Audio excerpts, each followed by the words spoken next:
Buenos Aires, amigos, amigas from Ajijic in the lakeside area, and I'm very happy to be doing this interview with Nancy. She is a 22-year resident of Lakeside. Not only that, she's been coming to Mexico and been in Mexico for a long time. And it's very interesting, very interesting. I talk with her on many occasions. We talk about everything under the sun. And I'll tell you how I first met her. I saw her.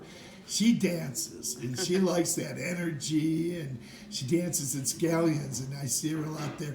And I walked up to her, and I asked her, you know, I always see you, but I never talk to you, and I always wanted to meet you. So Music's too loud. okay. And here's Nancy. Well, I've been coming lakeside since 1994. I first started coming to Mexico in 75. My husband had been coming to Mexico since 1960, and he spoke fluent Spanish. So he always handled all of the negotiations. So my Español es muy feo. But I have built a couple of houses and businesses with Mexican employees, so if we're both looking at the same thing, that we can have a communication. So now I say that I can be misunderstood in two different languages.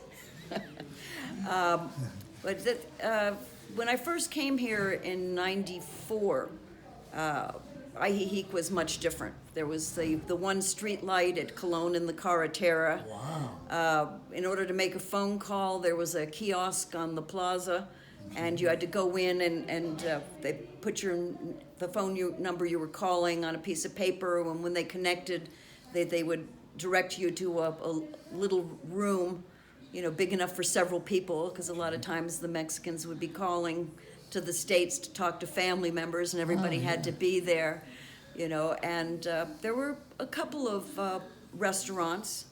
There was the Old Posada. Okay. That's a fascinating place in and of itself. When I first got here, they used to have on the wall a framed map, and it showed the lake and Ajijic, and a little bubble, like a cartoon bubble, where they have the the words coming out from the pier. Wow. And Ajijic was actually founded from across the lake, not from Guadalajara, but from across the lake. This state was called Nueva Avila. And Ajijic on that map was spelled Axixque. Okay. Yeah. So that there was the Old Posada, and then there was Bruno's, which is still in existence with the Is same. it Bruno's restaurant? Yes, on the Carretera, with Yeah. the same ownership. Bruno, who was an artist here, he had that. And they used to have carousel horses as the part of the decorations And in they there. still do, or in the front though. Right? Yeah. And throughout the little restaurant. And then his daughter Vicky took it over, and now his grandson Kelton Yes. does the restaurant. And see, Minhua, which is still here, the Chinese restaurant up the hill. That was originally here, and also Donna's Donuts. Oh, okay. That's still here, and there was Giovanni's, which is where the Baja Norte is, across from the Oxo now. Okay. That was the first place in Mexico where we actually had a steak that you could cut up that was tender.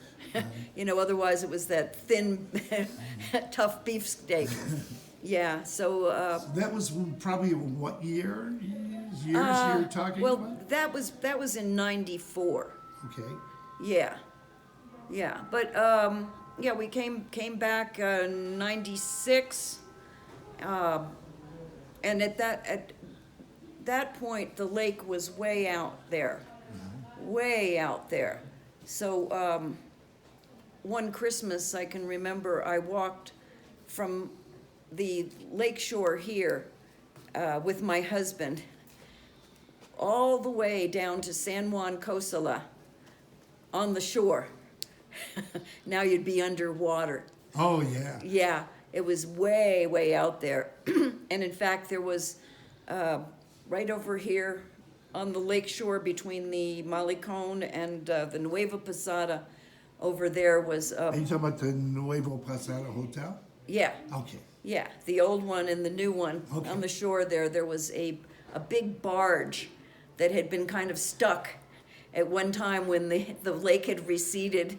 Oh. And a friend of ours, Roberto Cerda, he had owned the place La Tasca. His family owned the place La Tasca, which was right across the street on the shore from the Nueva Posada.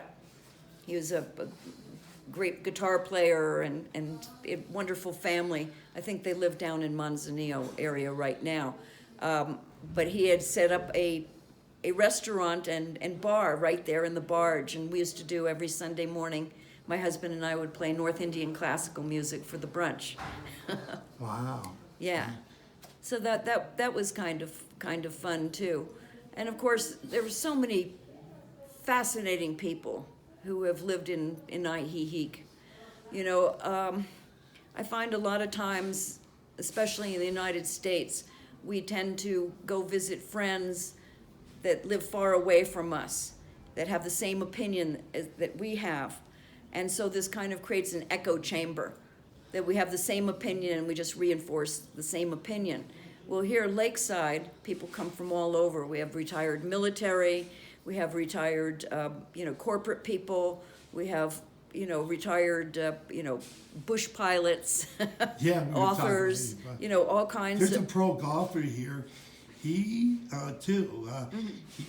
I talk with him quite a bit. I see him every day. He's always walking around. He's really slim. So athletes too. Yeah. He's He's sure. a real slim guy. I'll introduce you to him. Okay. So that we're exposed to different opinions because, we're friendly with the people who are around us, on different levels. Yes. And so that we're more likely to hear a difference of opinion, not only to, understand them, but to understand more about where we're coming from. Because if you keep saying the same thing back and forth with you and your friends that agree with you, you tend to think that that's the truth and how everybody thinks. Yeah. Opinions do count, different, and we don't get into controversies about those things. We just openly share, A lot of people, they identify with a certain tribe, and that they internalize the talking points of that tribe because they identify with belonging to that tribe. But if you try to talk to them and ask them why they feel that way or what facts they have to back up that opinion, sometimes they get annoyed with you because they have to realize themselves that they didn't actually form that opinion. They borrowed that opinion because it's the opinion of their tribe. or their leader or something. Well, maybe. Or, whatever tribe they identify with. Okay. I mean, that's how these groups try to keep the cohesion. Either you belong if you belong, you believe what we say we believe in, and if you don't, you're the other. I understand completely. Yeah. I understand completely now. You were, when we were coming here, we were walking down the street, and we're on Hidalgo now. Uh-huh. You were pointing out that history of that bar. It was quite big, and it's been demolished. Oh, yeah. And they're going to put something else there, probably. You want to talk a little bit about that, the history of that bar? Well, it's been there as much longer than I've been there, and it was a men's only bar. My husband tried to take our daughters in there, oh gosh, this must have been, 15 years ago, to go play some pool, and they were said, no women allowed. But things changed. Yeah. No. Oh, no. No? It's been boarded up for years. It was totally a men's bar, and, with the billiard tables. I know I saw the sign, but what I'm saying, things have changed. Women can't go to bars more here. now. Oh, yeah. Yeah. Oh, but yeah. You're right. Yeah. The sign's still up there. Oh, yeah, and when they tore it down, I saw the backhoe come and just, gobble it up. But the adobe walls are this thick Yeah, you were on talking there. about it. Yeah. So who knows what year that was built, because it's, it's what, 2 doors from the police station, which is on the plaza. Now, So, I just also want to mention, Nancy owned a restaurant. You want to talk a little bit about that and how long ago that was? well, let's see, it ended about 2, 3 years ago. I had an Indian restaurant on the plaza for 8 years. My husband's in my profession was North Indian classical music, and when we came here, he got we picked this place particularly because we realized we had to be near a large population, Right. because the number of people who are interested in a classical music, and especially a classical music that's foreign, is very Yeah. small, Yeah, but we it's didn't want to true. live in the city. So when I found Lakeside, because I actually researched this place in the early 90s. Wow. I mean, I've been coming to Mexico since 75, and my husband since 1960. And we had never come to this particular area. I've been to Oaxaca and Puebla and, Veracruz and, Mexico City and, San Miguel Allende. Yeah, we were talking about San Miguel de Allende. I stayed there for 6 months. Yeah. And you've been all around, and there was something I was going to ask you, but it escaped my mind because I'm listening to what you're saying here a lot. So please go continue. Okay. Let's see, what other things that I've seen different here in Ajijic since I've been here? Every week, I see something new going up. But the only chain, I think, store that we even have in this whole area is OXO. And that's been very recent. So we've still been able to keep to local businesses and stuff like that. And I rarely leave town. I mean, I go to Hoko maybe once a year to pay the taxes on some property, and Chapala, maybe 3 times a year for similar things. But I don't really feel any need to leave Ajijic at all. I can get everything I need here. The quality of goods you can get, I cook every day, so I have to have, good quality ingredients available. But if I don't feel like cooking, in some of these little towns, the best thing you can get is, some enchiladas suizas What is Suizas mean? with cheese. Okay. Swiss Okay. cheese. Oh, It has okay, a I cheese got sauce, on top of it. And I'm a little bit spoiled, because we're coming from San Francisco, so the bar has to be pretty high. Here, the wonderful quality of the air. I couldn't live in Guadalajara. The pollution is so bad, But the My air, friend, another friend of mine says that too. yeah, the air is fresh, like in San Francisco. The surroundings are beautiful, like in San Francisco. There's intelligent people that I could have a conversation with. There's the availability of English language books, of which I am an addict, especially ones that are out of print. And tell us how many books you actually have. I have about 4,000 books, and I have about as many LPs. Oh my God. We have a classical LP collection that used to be one of our hobbies when we had no money, that we would go out to garage sales, thrift stores, and Yeah. because my husband was one of the ones that could tell you within a couple of notes what that piece was, what it was originally written for, and everything. Yeah, so he was very good in Western classical music. He had started with, clarinet and French horn, but he saw.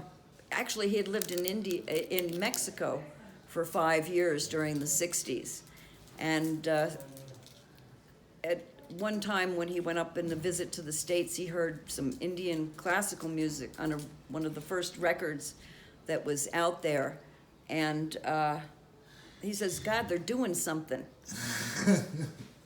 Yeah. I And he had to go and study seriously in Calcutta for 7 years. Wow. And that was before I met him.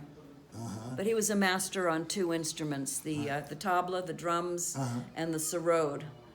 And he studied with two masters who happened to be best friends and were pretty much instrumental in starting the modern era of North Indian classical music because up until 1947 it was court music. Oh, So you had to be somehow involved with the courts to be able to even hear this music. And the musicians were in the court, supported by the court, and had an educated audience. And okay. And there are, you know what, there's a cultural centers here. I'm looking forward to the La Floresta Auditorium reopening. They're doing some construction there. When I first came here in September of 2019, I saw an excellent jazz band there in their auditorium there, and they also had a flamenco dancer that joined in. Do you know anything about the auditorium, when it's going to open or reopen? I think it's going to be at least another year and a half. But if you like flamenco, the place to go is La Cochera Cultural. It's where the Ajijic clinic is. Okay. You go up and it's on the corner of, I think, the second block. I've heard of that place. And there's also jazz guitarists there, too. Yes, and That's what I'm really interested in. the flamenco is excellent. They have, I think, monthly concerts, but you have to have a reservation.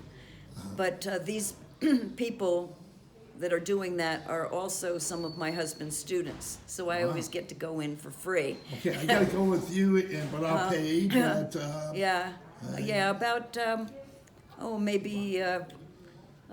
maybe 6 or 7 people actually moved from Monterey here to study with my husband, and then brought girlfriends, wives, and stuff like that. And of course, they stuck around here, and they have other interests like flamenco and jazz. And jazz. you've probably seen them playing around town. Yeah, and I noticed in the Guadalajara Reporter in the events sections or happenings and stuff, they give us the information like that. And I did see that. I said, wow, I missed that because there's so much to do around here, but I missed that. But now also, geez, there's so many things I want to ask you about because you're so knowledgeable of everything. Maybe we'll have to make another video. Yeah, hey, that's coming up. That can come up another time for sure. I'd love that. I really would. Anything else you'd like to talk about? Film, dance, poetry. You've got such a broad range of interest and experience in many different things. Anything else you'd like to talk about? Famous authors or not so famous authors or anyone like that you like to bring up real quick? Well, we're planning on doing some cultural things here, my family and myself. I have to find a place to safely put my husband's collection. I have very rare recordings. Putting it over my house. I got 2 bedrooms. I live alone, and one of the bedrooms is empty. We can put them there. No, I'm just kidding. I'm just kidding. And one of my daughters is a professor of film, both yes, we documentary were talking about and genre film. So I have a property that I hope to be developing in the next couple of years to include that, a media center and a place for, showing film, improv, and also house my husband's collection. Great. So I can get it out of the house, all the 4,000 records, the LPs. And your daughter's going to be doing, she's a professor of film. We were talking about San Miguel de Allende about a month ago when I first met you, about the film festival that goes on there, or was going on there. And I mentioned that I've worked on a production crew of a film that was filmed in Detroit. But to meet your daughter, I mean, she's a doctorate, right? Oh, yeah. She's a doctorate and a professor. That would be just quite a privilege to meet her. I hope she comes and does that. Oh, yeah. And anything else? What did we talk about? Leonard Cohen, but you didn't talk too much about him. You said... No, you don't have to. Hallelujah.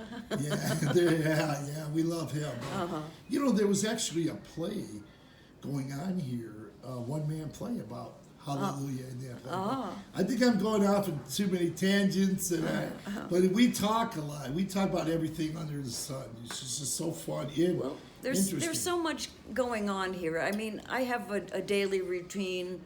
You know, I walk my dog at a certain time around the plaza, and so, you know, I keep my daily routine, but I'm not dogmatic about it. Okay. You know, but every day is different. I'm never bored here. Yeah. I never have a reason really to go anywhere else. You know, I tell some people, well, when you're in paradise, why go cloud jumping? you know, and as you know, the Chinese philosopher once said, "Wherever you go, there you are." Yeah, I heard that expression before. Yeah. I didn't know it came from a Chinese philosopher, though, but thank you. Anything else you'd like to say before we close, real quick?